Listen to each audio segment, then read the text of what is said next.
D'être là. Je remercie la Librairie Masséna de son hospitalité et Nadia Lamendro de cette introduction. Je me suis intéressé aux questions de la laïcité, mais forcé par la conjoncture, puisqu'aujourd'hui on voit revendiquer de la laïcité par divers partis, tous les partis, du Front National au Parti Socialiste et aux autres, tous se veulent républicains, laïcs, et sans que l'on sache maintenant ce que veut dire ce terme qui s'est complètement dévalué. Alors la laïcité, je le rappelle rapidement, puis on pourra discuter là-dessus, c'est un principe d'organisation de la société d'abord. L'organisation de la société qui repose sur la séparation du politique et du théologique, de l'Église et de l'État, des forces cléricales qui jusqu'alors voulaient en quelque sorte faire la loi, et de l'État qui prétend faire la loi. Et cette laïcité a été conquise en France par de très durs combats. Elle ne se confond pas tout à fait avec ce qui se passe à l'étranger. Dans les pays anglo-saxons, modèle qui peut être étudié mais qui n'est pas celui dont nous partons nous-mêmes, et qui s'appelle la sécularisation. La sécularisation, c'est le processus par lequel rentre dans le siècle des problématiques qui jusqu'alors étaient celles des églises et qui aboutissent aussi à quelques conclusions communes avec la laïcité, séparation de l'église et de l'État, mais les différences sont quand même assez importantes parce que, en ce qui concerne la sécularisation, on considère volontiers, ceux qui défendent la sécularisation considèrent volontiers que le lien social est un lien religieux en tant que tel.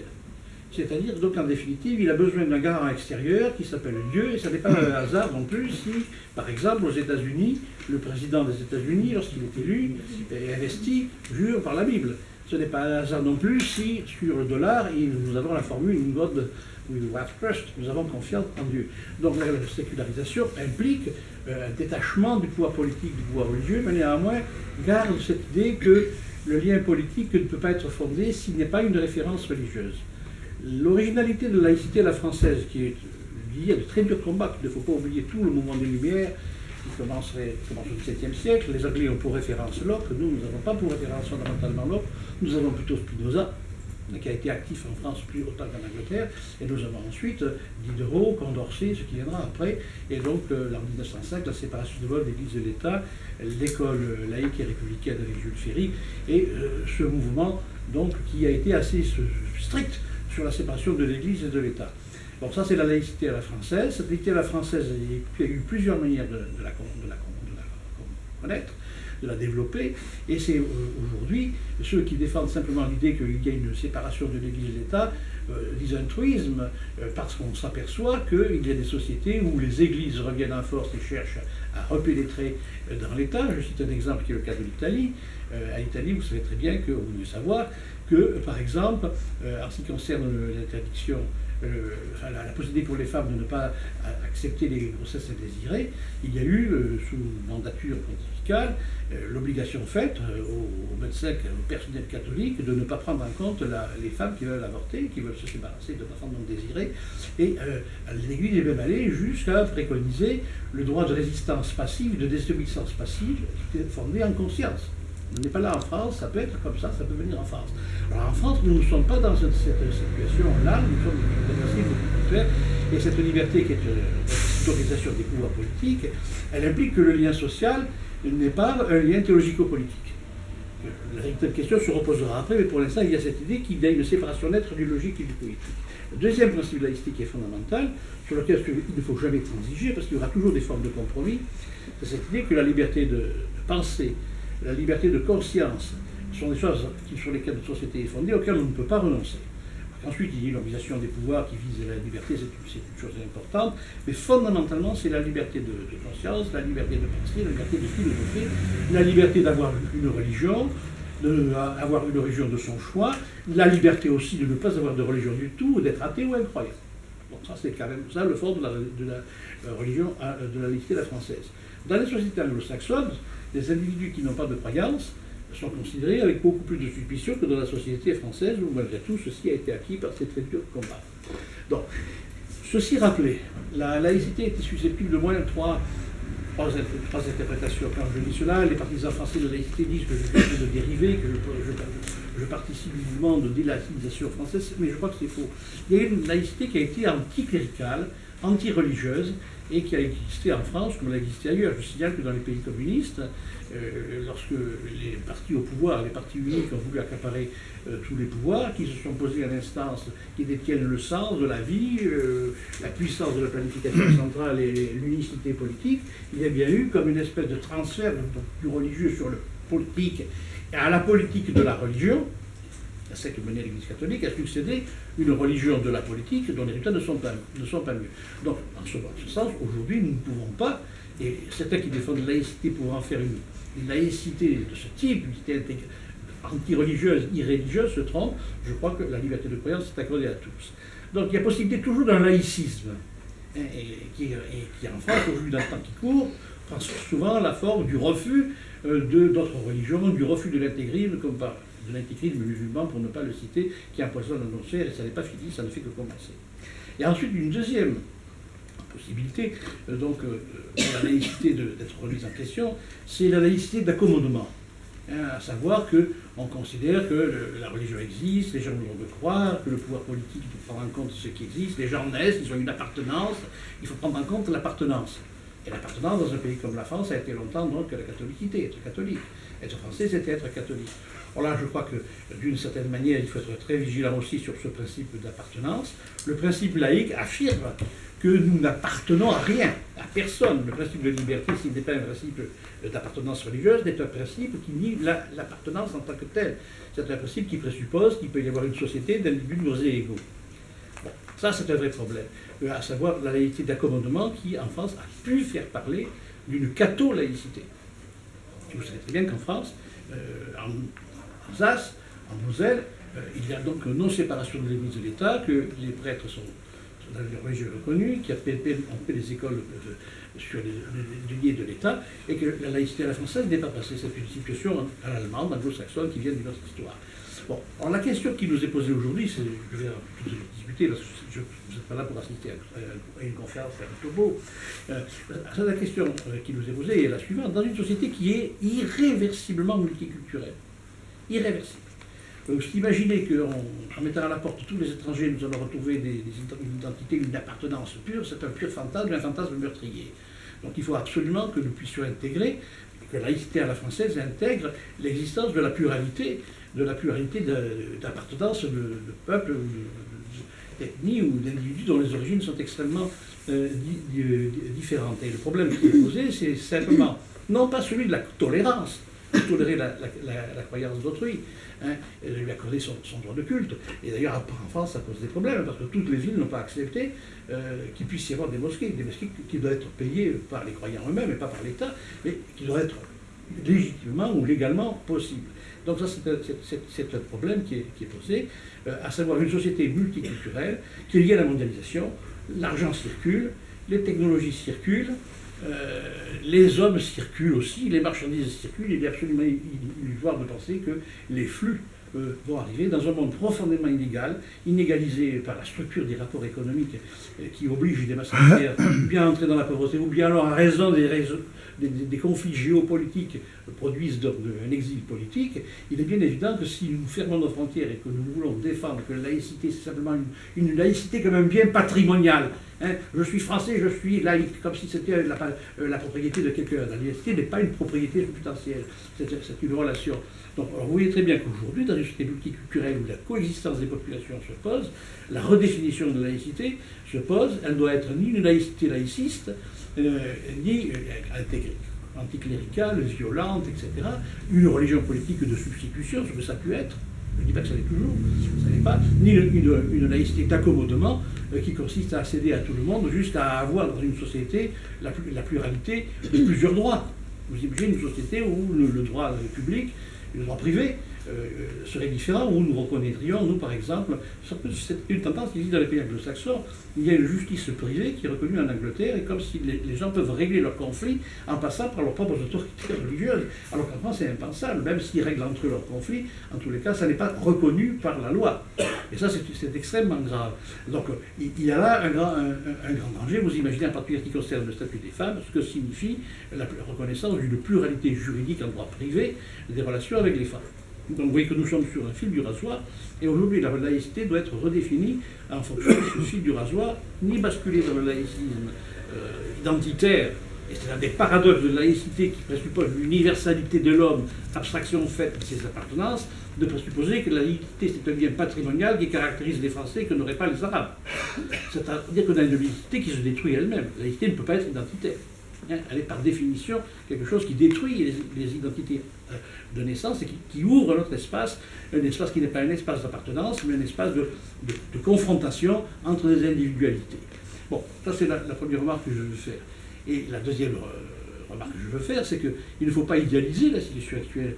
Il est bien évident qu'un peu partout, en raison de l'échec, en partie, pas seulement, en raison surtout des transformations du capitalisme mondialisé, qui est un rouleau compresseur qui produit une société d'une violence en vérité inouïe, une violence à la fois hyper subjective, comme on le voit dans les violences que l'on croyait appartenir à notre âge et qui réapparaissent, une violence objective qui est celle de la brutalité avec laquelle les rapports sociaux s'imposent, le délocalisme, le reformisme. Je ne veux pas parler de ceci. En tous les cas, cette double violence, celle subjective et celle objective, déstabilise complètement les rapports sociaux et par conséquent, les gens sont complètement déboussolés, ils se replient sur eux-mêmes, sur leur identité et va jouer non pas la différence, comment dirais-je, entre les individus qui peuvent avoir des différences d'opposition, d'intérêt et des différences de classe, mais va jouer une différence d'appartenance entre nous, les bons, les laïcs, et même les catholiques, à la limite ça fait pareil, les Français et eux, les autres, les musulmans et ceci et cela. Et donc la différence entre eux et nous, le jeu sur eux et nous, est un jeu qui est absolument périlleux. Et aujourd'hui, la laïcité française est affrontée à cette difficulté. Je dis qu'il ne faut pas idéaliser la situation, parce que la violence qui se manifeste dans le monde, islamique, existe, on ne peut pas la nier. Il y a eu beaucoup de problèmes dans les établissements, pas uniquement la question du voile, et qu'il est extrêmement difficile aujourd'hui de traiter ces problèmes. On ne peut les traiter qu'avec une certaine forme de prudence, en évitant de rejeter dans le cas identitaire ceux qui y appartiennent encore, et en évitant non plus d'être des militants guerriers d'une laïcité qui veut détruire les autres. Alors voilà, c'est ça le problème que j'ai voulu traiter dans ce livre. Essayer de définir le chemin étroit entre une laïcité qui n'est ni identitaire, ce qui serait une contradiction, ni non plus une laïcité qui serait faite d'accommodement, où on aurait une espèce de Babel, où on accorderait des droits contradictoires aux autres, les femmes seront traitées comme vous voulez, les enfants seront traités comme vous voulez, et si par exemple dans un lycée on vient vous dire, monsieur, ça peut arriver, c'est arrivé, monsieur, vous parlez de la religion de manière qui ne me plaît pas, vous étudiez le XVIIIe siècle, moi la question du voile, ça m'est absolument égal, c'est l'identitaire du voile. C'est pas gênant le voile, ce qui me gênerait en tant que professeur, c'est pas le voile. Hein, la figure voilée, c'est autre chose. Mais le voile, il y a 100 ans, nos grands-mères, dans les mémés des campagnes, elles avaient porté un petit voile. Donc ce qui me gênerait beaucoup, c'est que vous dire, monsieur, vous n'enseignerez pas Darwin, monsieur, vous n'enseignerez pas Voltaire, monsieur, vous n'enseignerez pas Diderot, parce que ces gens-là critiquent la religion. Alors là, je crois qu'il y a des points ou des seuils d'arrêt, c'est que si la laïcité donne à chacun une liberté de croyance réelle et de pensée, cela implique que l'autre, celui à qui est accordée cette liberté, eh bien, reconnaissent à chacun cette même liberté et ne prétendent pas dire « moi, la vérité, je parle ». Et c'est là où les situations sont très difficiles, parce que dans les milieux qui sont profondément marqués par les idéologies religieuses réactives, hein, qui s'expliquent par des phénomènes de violence historique, des phénomènes que l'on peut comprendre, mais qui ne sont pas acceptables sur le plan, si vous voulez, de la vie de l'esprit. Je parle bien de la vie de l'esprit.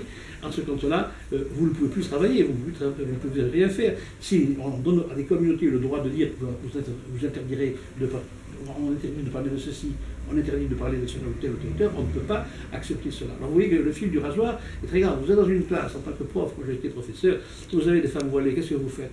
Vous les mettez à la porte parce qu'elles ont un voile?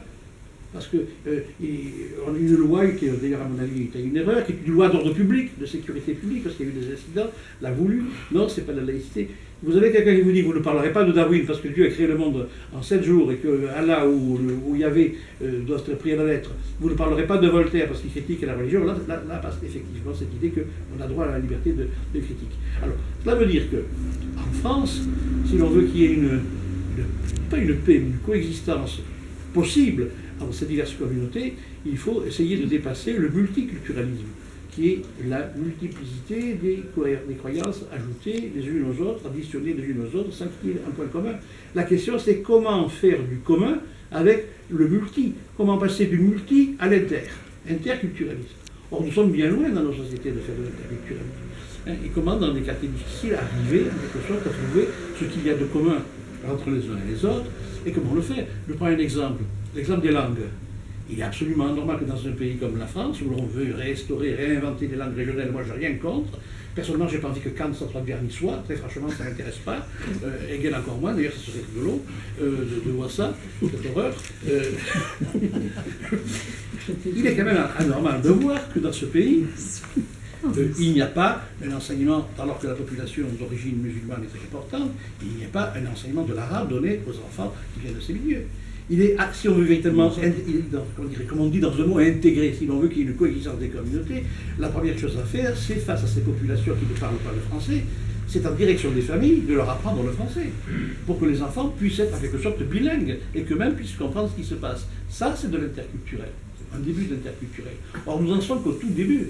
Et la création d'un espace interculturel, c'est probablement un des enjeux premiers pour qu'on pose aujourd'hui de manière sérieuse la question de laïcité. Si l'espace n'est qu'une juxtaposition de communautés qui se supportent, si la communauté dominante, française, catholique, si je peux dire, ce qui n'a aucun sens, enfin catholique, on ne comprend pas, considère qu'elle est le bon nous opposé au mauvais eux, il ne peut pas y avoir d'interculturalité. Il y a opposition, il y a la peur. La peur de l'autre, aggravée par le fait que si ce sont des Arabes, on pense qu'ils sont à l'avant-garde d'une expansion universelle, d'un impérialisme qui va venir fondre sur l'Europe, qui sont en quelque sorte à redouter pour toutes les raisons que vous pouvez penser. Je n'idéalise pas les Arabes. C'est-à-dire qu'on peut avoir ce phénomène qui a existé ailleurs, qu'en France, de majorité apeurée et prédatrice, c'est-à-dire qui risquent et qui sont prêts à accepter de passer par des violences pour se méfier des autres. Et inversement, du côté de ceux qui sont en position de domination, eh bien, il peut y avoir des phénomènes d'identification guerrière et des violences ou des contre-violences. La question de l'interculturalité, c'est d'interrompre ce cycle-là de ces violences réciproques. Alors ça pose bien entendu des problèmes qui ne sont pas que des problèmes culturels, ça pose des problèmes sociaux. Ça renvoie au problème de la place dans le travail, de la production, ça revient à des situations plus générales dans une société qui se désindustrialise. Alors vous voyez très bien que la difficulté dans ces genres de questions, c'est d'essayer de penser les choses dans leur ensemble, de les organiser, de les penser comme un tout articulé. Si on ne peut pas faire ça, on ne pense rien.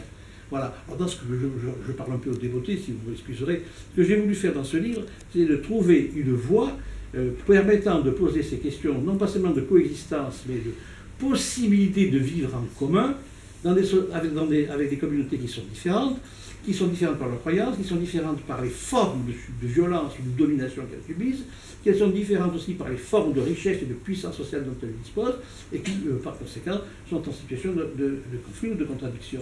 Donc, je crois qu'aujourd'hui, la question qui nous est posée, c'est de savoir est-ce que nous voulons que ces conflits se résolvent par la loi du plus fort, auquel cas ce sera la violence, ou si nous voulons que ces conflits se résolvent non pas par la voie de la discussion éternelle, du bouche à bouche, intercommunicationnel, pas du tout, mais qu'elles se résolvent de manière sensée par l'établissement de compromis, de points sur lesquels on peut s'entendre. J'ai donné l'exemple des langues, l'exemple de l'enseignement des religions. Si on enseigne les religions, pourquoi pas, les profs d'histoire peuvent le faire, pas les imams ni les prêtres, les professeurs d'histoire, de littérature. Alors il faut aussi enseigner la critique de la religion.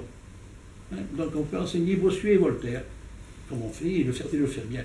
Donc là, on peut avancer là, il faut le faire. Alors voilà, si vous voulez, l'ensemble des problèmes que j'essayais de traiter, et je cherche une plausible voie d'issue dans la notion d'interculturalisme, parce que le piège qui nous est tendu dans notre monde actuel, c'est de transformer les conflits sociaux. Le conflit social n'a pas pour horizon l'élimination de l'autre. Le conflit social, il a pour horizon la reconnaissance de l'autre et de celui qui est dans une situation de domination, qui veut être égal. Un ouvrier qui se révoltait dans les temps jadis ne demandait pas la mort du patron, il demandait que l'exploitation en tant que telle disparaisse, pour qu'il puisse y avoir une autre forme de communauté. Les conflits identitaires, pas du tout. Les conflits identitaires sont des conflits qui impliquent qu'un nous spécifique et organisé l'emporte sur eux. Et l'horizon des conflits identitaires, ce n'est pas simplement la reconnaissance, c'est potentiellement l'élimination de l'autre en tant qu'autre. Dans un conflit social, ce qu'on veut éliminer, c'est le système qui produit les inégalités et les problèmes. Dans un conflit interculturel ou dans un conflit de guerre des religions, c'est l'autre comme tel qu'on veut éliminer parce qu'il n'a pas la vérité, parce que moi qui parle, moi j'ai la vérité. La difficulté à laquelle nous affrontons, c'est de faire en sorte que lorsqu'il y ait une situation interculturelle, on puisse obliger ceux avec qui nous discutons à faire l'effort maximum de neutraliser l'idée, imaginaire ou pas, en tous les cas la croyance, qu'ils sont les seuls à posséder la vérité. Or ça, c'est extrêmement difficile. C'est peut-être impossible. Mais si on ne fait pas ça, en tous les cas, ça sert à quoi d'être philosophe alors. En tous les cas, on essaie de faire en sorte que quelqu'un puisse s'engager dans une discussion pour, en quelque sorte, neutraliser l'idée qu'il est celui qui détient la vérité, qui peut accepter qu'il y ait des vérités contraires ou contradictoires, et qui peut discuter. Il faut être deux pour discuter. Sinon, si on ne discute pas, on se tape sur la figure.